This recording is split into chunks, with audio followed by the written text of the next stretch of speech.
Bagong lahat, 2 taon na lang, yung 10K magiging 15K na. Lahat kasi ngayon tumataas, pati pangako.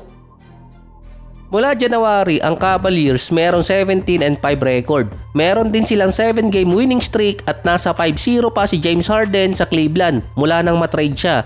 Puwera usog. Meron din siyang average na 18 points, 5 rebounds, almost 9 assists, 51 and 45%. Ang transition pa ng stats ni Harden halos katulad dun lumipat siya mula Brooklyn papuntang Philadelphia noong 2022 season. Sa unang 6 na game niya, pinahirapan din ng Hornets yung Cleveland. Si Con Canipol or Con Canupel ang nagdala dito sa Hornets, 33 points at 7 3-point shot. Siya naman talaga yung matuturing na veterano dun kung sino pa yung rookie. Si LaMelo nabash pa online dahil sa suot niya nung post-game interview para di umano nagbabarek lang sa tabing dagat tapos tinawag. Ang Cavaliers naman dumikit sa Boston at nasa 5-game na lang kontra sa Detroit. Nagkaroon tuloy ng strong run ng Cavaliers kaso kailangan nilang pumili na makakatapat sa playoffs or bracket. Umaabot naman sila sa second round.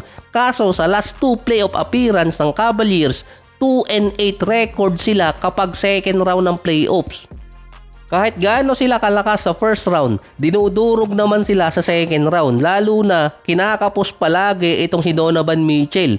Parang pwede na kasing maging stamp niya at pwede niyang ipatrademark. Dinimolish naman ng Minnesota ang Dallas, 122-111 matapos ang 40 points, 6 rebounds, 5 3-point shot ni Anthony Edwards. Angat sila sa number 5. Meron na lang silang natitirang 25 games. Base pa kay Edwards, sana 25-0 ang makuha nila sa natitirang mga games. Nasa race to 50 wins na kasi yung West. Nasa 7 teams ang possible makakuha ng 50 win mark.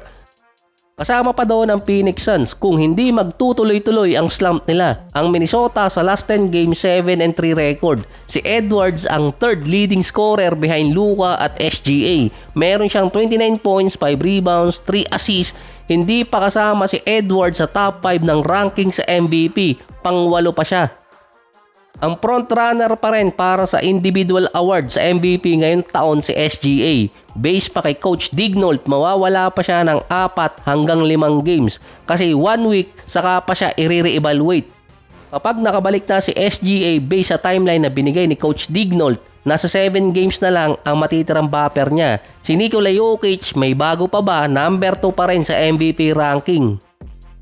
Kapag nakamintis pa si Nikola ng 2 games, mawawala na rin naman siya sa ranking or eligibility. Ang pang-3 kasi si Luka na meron na lang natitirang 5 games na buffer. Ang pang-4 si Cade Cunningham na tinatawag ngayon na Best American Player.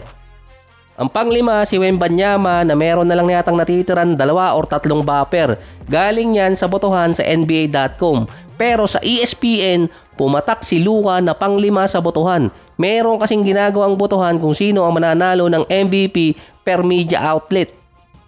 Walang tiwala kay Luka na siya dapat ang makakuha ng boto nila pagdating sa MVP award. Si Luka nag-a-average ngayon ng almost 33.7 rebounds, 8 assists, 1.5 steals per game at 0.5 blocks per game, 47 and 34%. Si Luka ang consider na best player sa buong NBA pero yung LA ang hindi maituturing na best team sa West. Kasi ang Nuggets andun si Jokic, siya yung stats machine. Si SGA naman ang second leading scorer at defensive player na may best record naman ang OKC.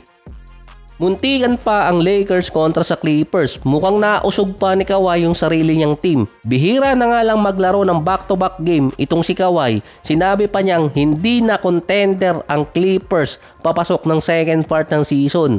Kapag nanalo si Kawhi sa Lakers, umaangat pa naman yung laro nila at kahit yung team nila.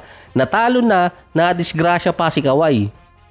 Meron siyang 31 points, 5 rebounds, 4 assists, 5 turnover bago siya umalis ng game. Na-injured kasi ang paa ni Kawhi na biglang sumakit na naman. Pero base sa Clippers, precautionary measure lang kaya hindi na siya ibinalik sa game.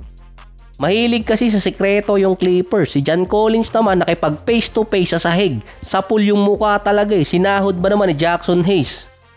Parang yung game ng Lakers at Clippers, game plan ni Bando at ni Chris Dunn. Sakita na lang kung sinong unang umayaw siya yung talo, ay biglang umayaw si Kawhi.